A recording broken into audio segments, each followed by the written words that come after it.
something I've found over the past several years of constantly being faced with different challenges in my life.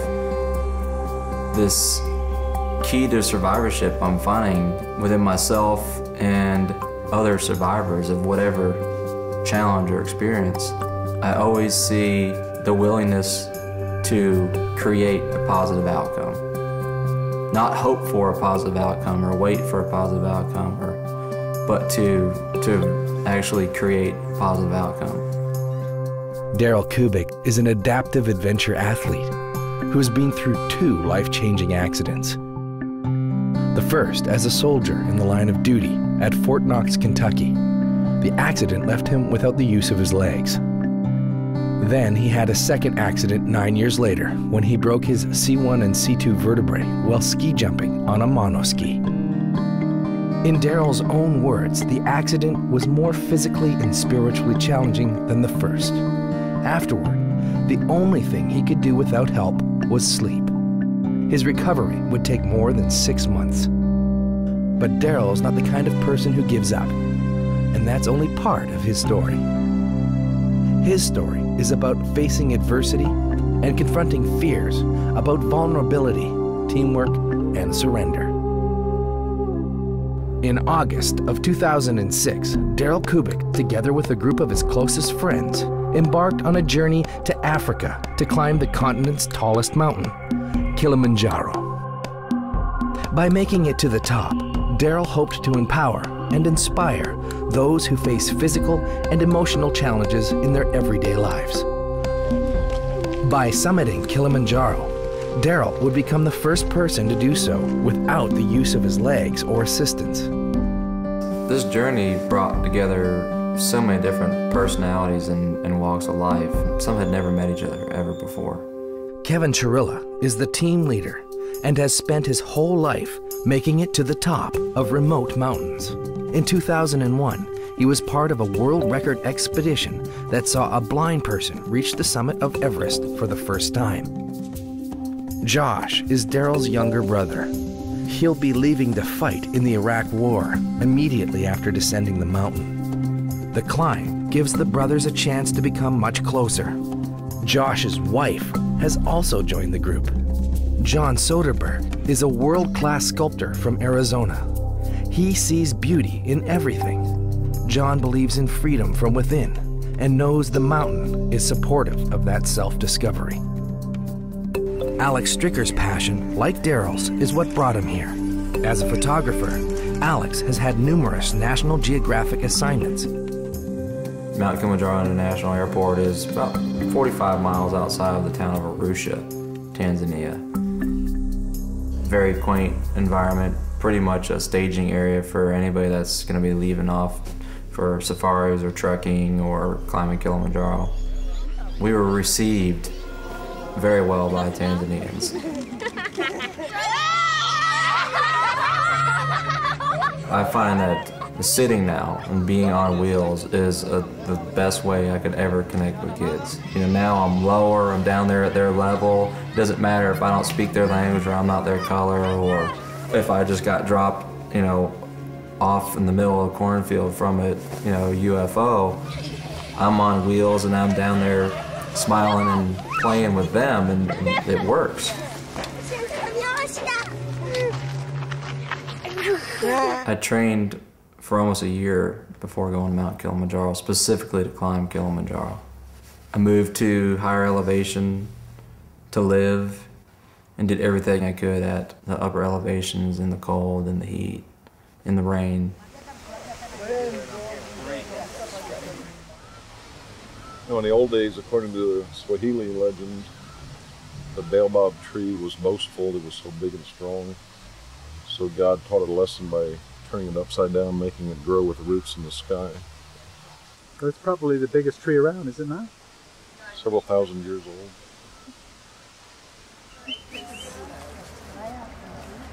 Eat the whole thing?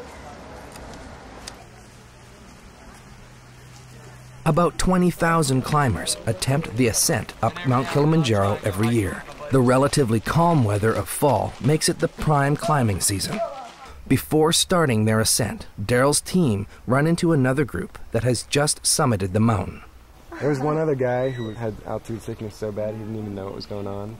We got his camera and took a picture of him for him because he didn't know what was going on, and I mean, you need a picture if you make it up there. So he was already at Summit when he was that sick? Yeah, so it's pretty bad. But. That don't look so hard. I love it. Say that again for the camera. That don't look so hard. The mystery about Kilimanjaro began to become real for me.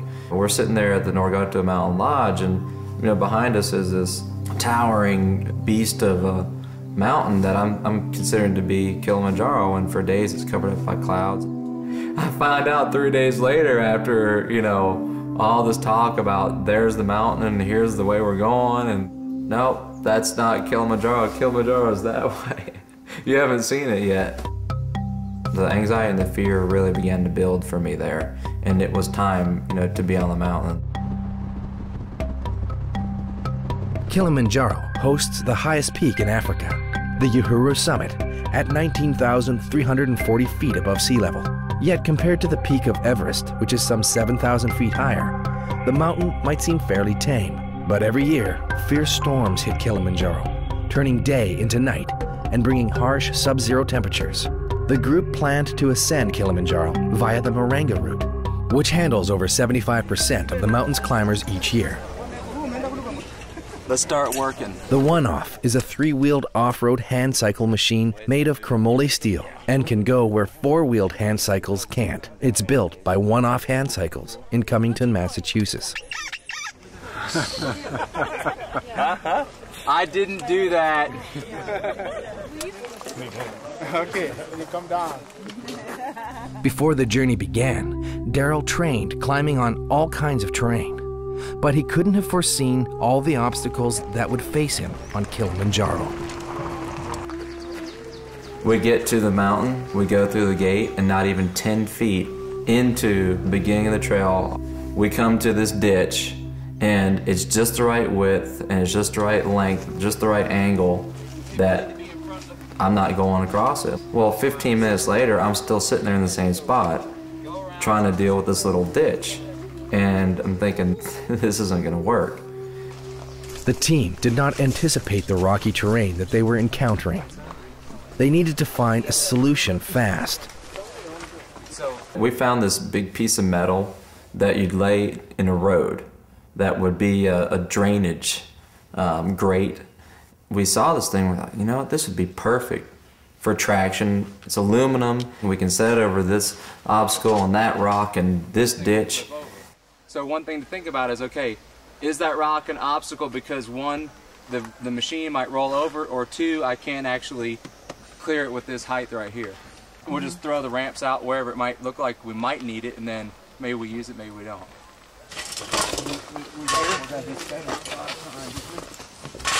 Yeah, one more hit, you're good. I think it's better without it right here.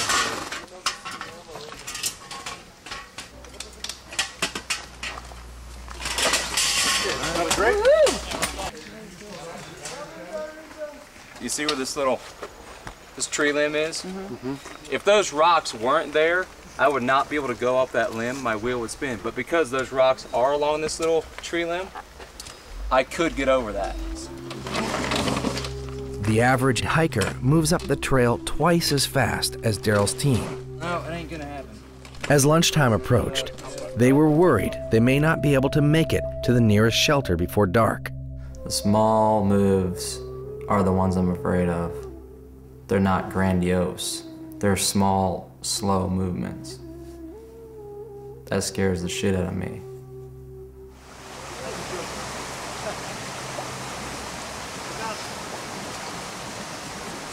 They're getting it all set up for me. Some pretty woods back there. Uh-huh. Beautiful woods. Yeah. I'm very fortunate I have my dear Kim helping me stretch so I can stay alive. Hold that one. Too much? No, go I right constantly had to stop and be stretched and keep the circulation alive. And there's some humility factor, and there's some dependency on somebody else to, to handle me that I really have struggled with for a long time. If I'm not willing to let someone in who has a great gift, I'm going to be a person who's in pain. And Terry and Kim were instrumental. Let's ramp this baby up. If they succeed, Darol will be the first disabled climber to summit Uhuru using his own physical strength. We'll make it a little quicker next time.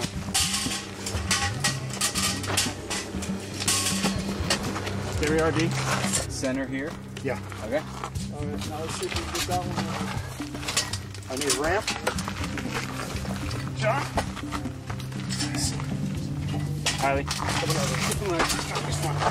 Keep it forward. You're good. You're good. Keep it forward. To me, right here, right now, in this second, is where I have to dig in, and I'm trading this second for everything else that I could be doing in life. There's an energy, there's a sense of almost of life and death for me. I'm on the edge. You're fine. You're really clear. Yeah! Woohoo! John. All right, Darol. Let's take a water break, huh, Darol? Let's do it. Right here. Yeah. The team was full of highly motivated individuals who were all pushing hard to make good time. But they still had to be conscious of taking breaks to avoid burnout. Pulling back on the reins was a constant chore. No, I think every time if we stop like every half hour, 45 minutes and get water and stuff, Yeah, you gotta have it'll be Remember, we've got 8 days. most essential. Hey.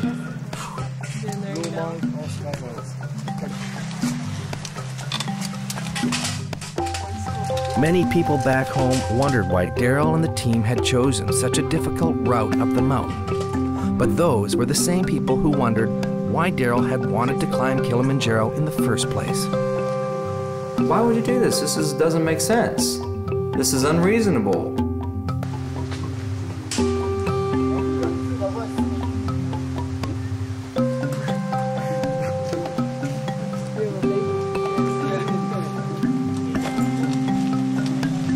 Go down.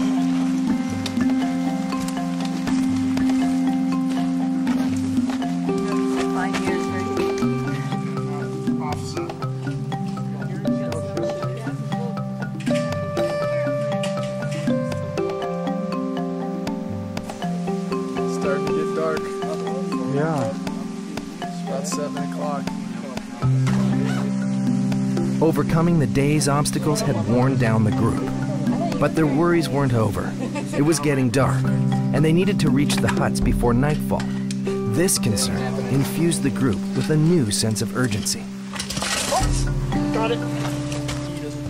There you go. There you go. Give me center. Give me center. Good. Grab your ramp. Hold on. Now, hang tight right there, Darol. Let's figure out the next step. I think I can go and straddle that rock. Got it? I think I can straddle it. Yeah. Hey, Gordon. Well, let's have traction now. Check it out, Raj. My weight is already shifting this way to the right, Okay. and it unweights that wheel. So watch. Nice. It's not even, it's really almost effortless.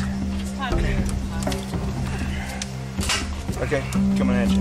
There you are. Good job, man. Sweet on it. All right, sit up.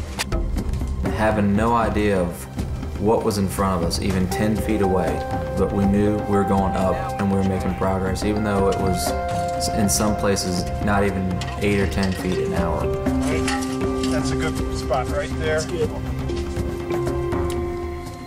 And now not only is it getting dark and cold, but as we move up, we're coming to a trail that's now got this layer of slick, dark, sticky mud, probably an 1.5 to 2 inches deep, right on top of the trail. We had nothing else to do but take the grades and lay each one in front of the other like a railroad track, individually.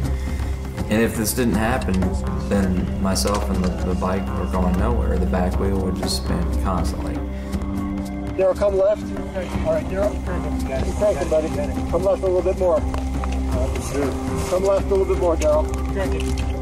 We grinded and we grunted and we groaned and we all suffered together, and we took lots of hot soup breaks, and even though it was a struggle, a huge struggle, there was something really special about being out there working till 1 o'clock in the morning. Go ahead with your right arm, pushing it. Yeah, right there. Oh yeah. Thank you, Kim. I think I'm gold. It's your turn. No. The rest of it is a walk in the park. Hey, I know I can believe you. Beautiful. Give him the center here, or get the long guy. We got into camp that night, I think it was 12:30, 1 o'clock in the morning. We're all already tired, and we're hungry, and we're cold, and we're wet, and we're muddy. And now there's no place to lay down. So again, people showed up and did what they had to do, and guys slept on park tables and picnic benches that were right there. Laid their stuff out and said, time to sleep, this is what we got. Single-handedly, the most amazing athletic feat I've ever seen in my entire life. Wow. Was Darol going up that mountain. Wow. Nobody had gotten much sleep, but the sunshine put a smile on everyone's face and gave the group the strength to get back on the trail. We started 9,000 feet. We're going up to 12,400 feet. We still have to deal with some mud for the first couple hours, but after that, we get out of the trees and into some drier land. Hello. Hello. Yeah. Good morning, John. Good morning. How you doing? Good.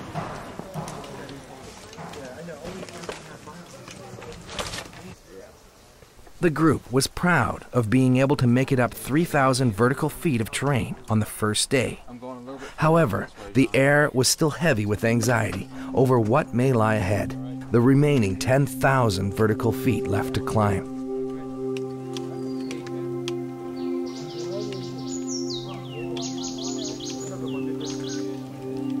All right, Terry. Okay.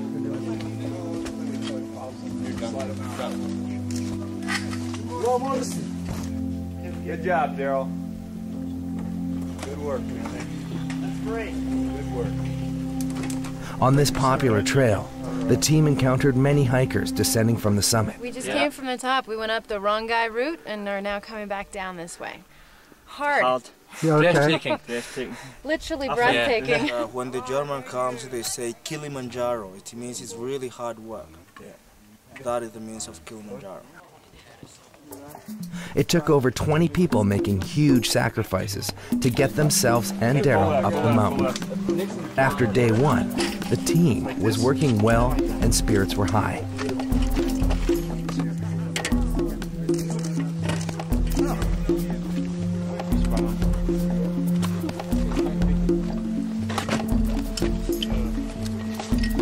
Pretty spectacular. Yeah.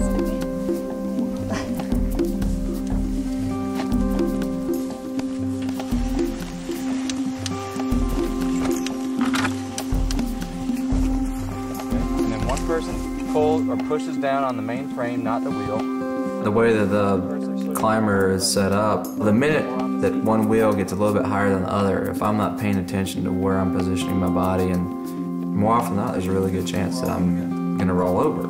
And it had to be that I let this happen. If I tried to fight it, I would have spent so much time and energy resisting the inevitable. And every time I resisted it, my life just got harder. This gives me the preferred angle of attack on my pedals. Okay. And it lets me be up over the bike more, facing the hill, up the hill. And I can also lower it, so if I need to really be closer to the ground to control my center of gravity and my rolling, I can come all the way down to the ground and negotiate more technical obstacles without rolling left or right. I definitely need everybody to help me figure some things out. 1, 2, 3, pressure down hard. Okay, that's it. Thank you, guys.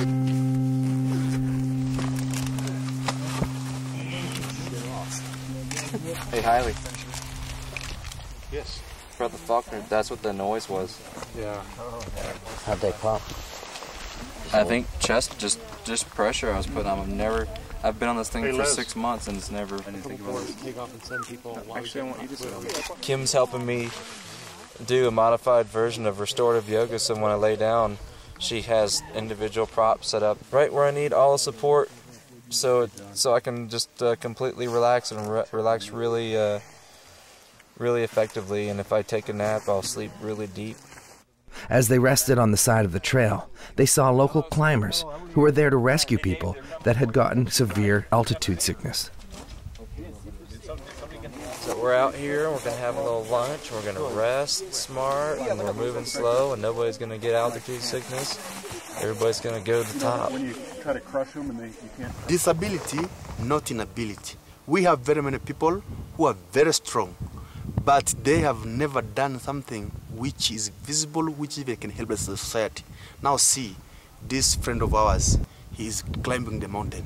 What is he telling the world? What is he telling you and me? He's telling us that we should use the powers that we have. Thank you. That's good. That's very good.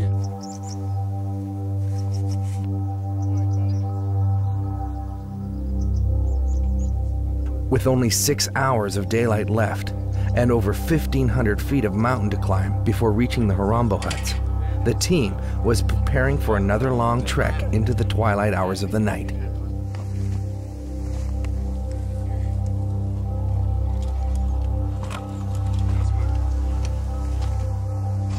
Bye-bye. Watch your knuckles. Bye-bye. You know, if we had an engineer here showing us what to do, we'd still be back.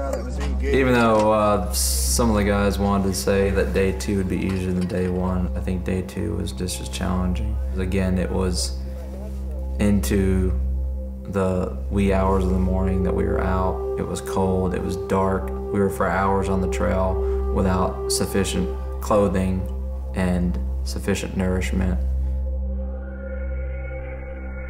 By day 3, the group needed to stop and rest to adjust to the new altitude. There was several places that reminded me so much of Arizona. When we were up a little higher, you know, it was arid, constantly sunny. In so many ways, it felt like home. So I was Kilimanjaro, Kilimanjaro, Kilimanjaro. Kilimanjaro,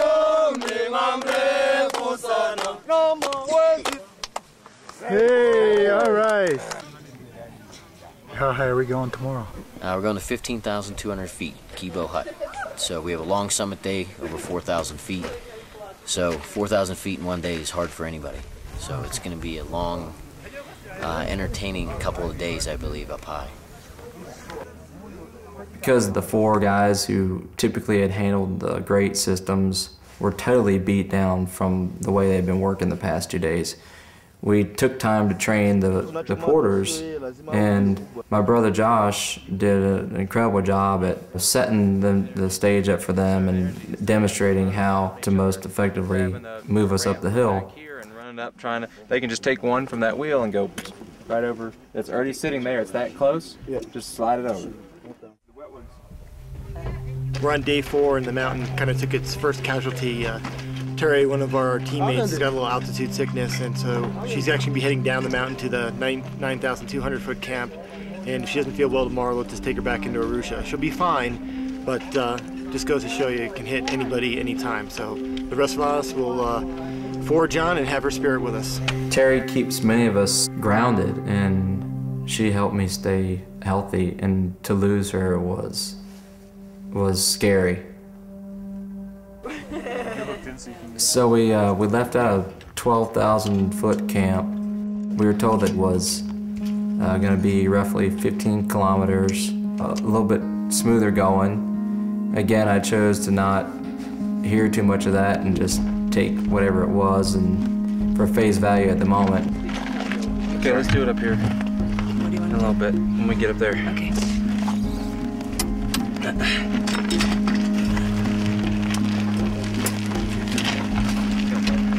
I just gotta work this pains out.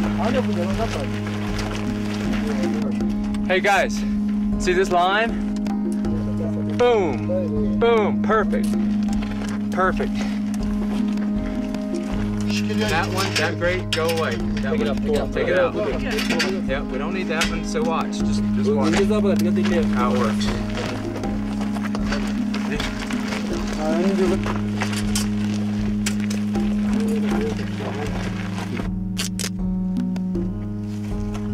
tight.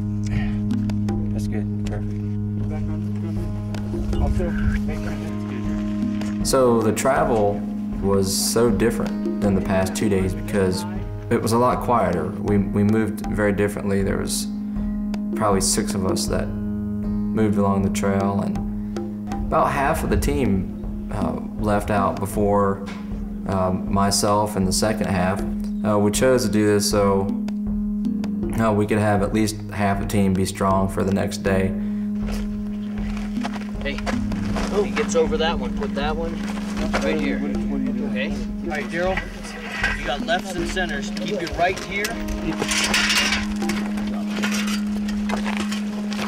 Good, good, good. Your right tire okay? Center. Center bridge. So we set out, roughly the 6 of us, and beautiful sunny day, windy, and we came up a rocky ridge and crested the ridge, and immediately there's this epic view of the base of the summit push for Kilimanjaro. Yeah! See the big snowfield on the left? Yeah. Just to the right, you see all those zigzags? Right. Right when you get up to the top there, that's Gilman's Point, and that's the trail that we're gonna take, that gray strip. Okay? When I saw that, I was elated. At the same time, scared the crap out of me, because I realized we're just only begun to climb this mountain. You're getting too buff. When I first bought it, it was fitting. You're pumped. But in here, it's done. So we pulled off here on the top of this ridge and had a wonderful lunch, and just took in the scenery. Let's do it. Okay.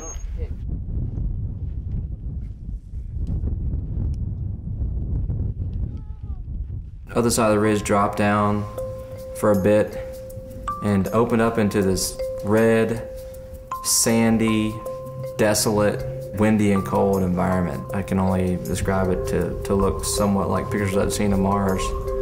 But there, always looming over, calling our names, was the rest of the mountain. This day, it felt a lot more at ease. It was peaceful. There was a lot less talk.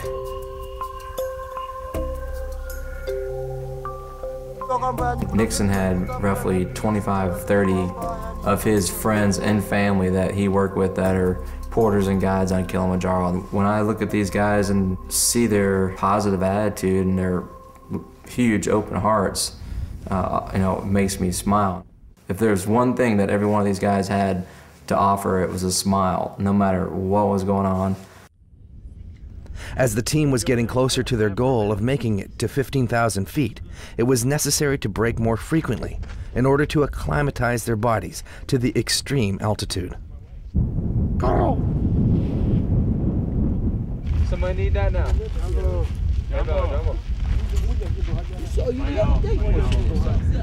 I'm rock and roll. Okay. To the top of Kilimanjaro. All right. Yeah.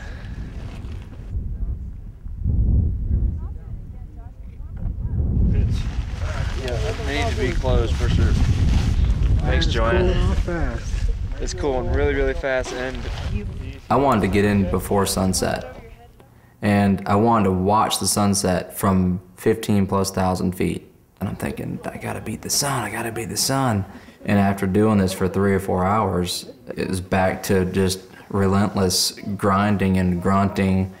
And what kept me going was hearing these people about a quarter mile up the mountain screaming and yelling and cheering and saying, yeah, come on, hey, hey.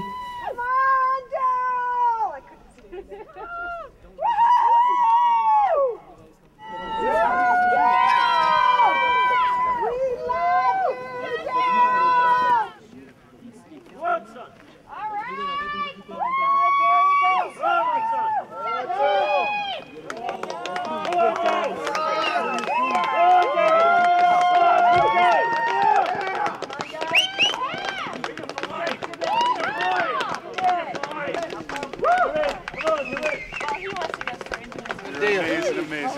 Good job, Darol.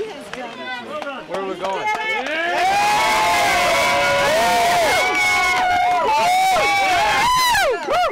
Daylight, buddy, daylight. Hey, someone help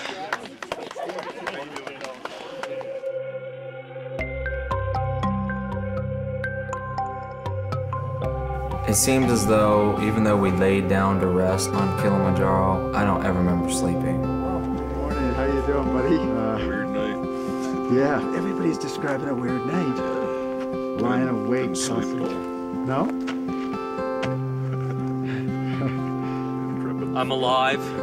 That's about all I can say. Day 5 was another rest day, and Dr. Robert French was making sure that everyone was in good health before their climb to the Uhuru summit. A lot of folks had headaches overnight, which is, I guess, not unexpected. Today's going to be a rest day. I'm encouraging everybody that even though today's a rest day, to take a nice long hike up the mountain and try and gain 1,000 feet, maybe 1,500 feet, and then come down and sleep here tonight. And that'll help with acclimation and help prepare for the bigger trip over tomorrow and the next day. So. Okay. There's multiple routes to the summit. The route that we chose consisted of Gilman's Point. From Gilman's Point, there's several hours of hiking to then go to the Uhuru summit, which is the true summit of Kilimanjaro. And as you go in, as I said before, it dips down. You've got that rock wall there, and we stepped it. It's about 25-30 meters actually, but the ground falls away to the crater. So that's something you might want to watch. Can we also sidestep that band of rock that comes through there diagonally up near the top? Because No. we were wondering if we could skirt that by going to the right of it. You see that open line that's to the right? Yeah. You think that'll save us a lot of time from dealing with those rocks and boulders? I think so, yeah. During today, make sure you guys get your bags organized. That's the big thing. For the rope teams, we're going to do some rope stuff. We'll convert Darol's bike. They had to rely on technological innovation to help them get to the top. There's a group of guys who are machinists and metal workers that helped me take my climbing machine and convert it into a machine that looks like a lunar vehicle with these 12-inch super large low pressure tires that are very resistant to puncture, that I could go straight up nearly vertical faces if we want with any kind of surface. And did that for about 4 or 5 hours. Came in, we all had dinner, went to bed. It was that night, probably about 2, 3 in the morning. I rolled over on my side after hearing one of my bunk mates get up to go to the bathroom. I heard a noise that didn't sound right. I took a deep exhale and kind of coughed, just cleared my lungs, and my lung started to gargle. It just cracked. And at that moment, I knew that something wasn't cool. You showing up, like a team when the time, to do the work was there. We did it, and what I want to hear and see you guys do is go up there and feel it, see it, touch it, enjoy it. You all earned it. Well, what are the options here? You're going down immediately.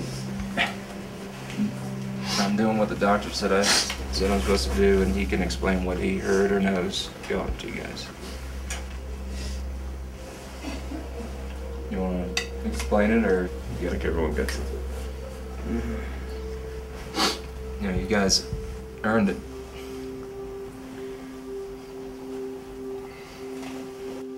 And it's my only desire is for everybody to go up there.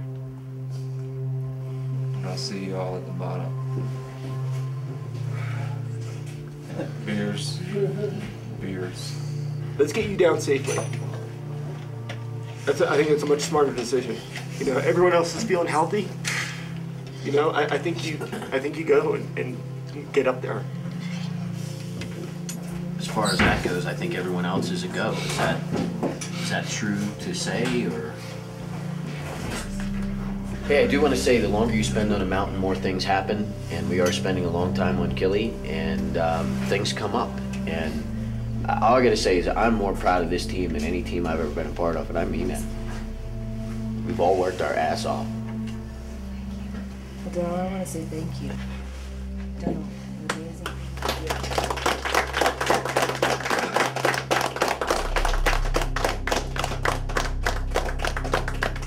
And what I realized is, for me to experience this rejection was going to be the greatest gift of my life. I didn't go there to challenge or overcome the mountain. I'm there to learn about and expose and conquer me. Realistically, none of us are supposed to be here, right? People don't live up here. People don't live up there. Have fun up there. If you got any extra energy, you know, just go over that glacier and cruise up and down that thing a couple times. Won't be the same without that. Hey, tell me how it looks. Johnny? You be up there when it's supposed to. We had an opportunity to communicate on the radio as they went up and we went down. Say that again, Darol? Yeah, we're right at the cave, just fueling up and taking a little breather. And right about the moment that we heard on the radio that they had summited, we saw the mountain from our perspective at around 9,000 feet and only imagined what they were seeing and feeling.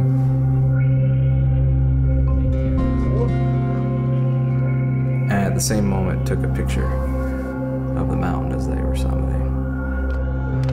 For me, it felt like I was there with them every moment. This place is for you, Darol. For you, Darol. Freedom for life.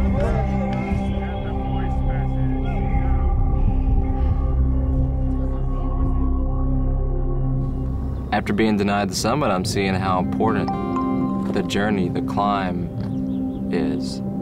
I used to drive past these mountains and look at them and enjoy their beauty and think about what it'd be like to be up in here. What going up and down that mountain was about now to me is so much more powerful and meaningful because I don't have to focus on the summit anymore. All I have to do is be in the moment and realize and appreciate the experience I'm having right now. So I gave the mountain impatience and the mountain gave me back my patience. I had it all along. I just didn't know what to do with it, didn't know how to use it.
NTV, Canada's superstation.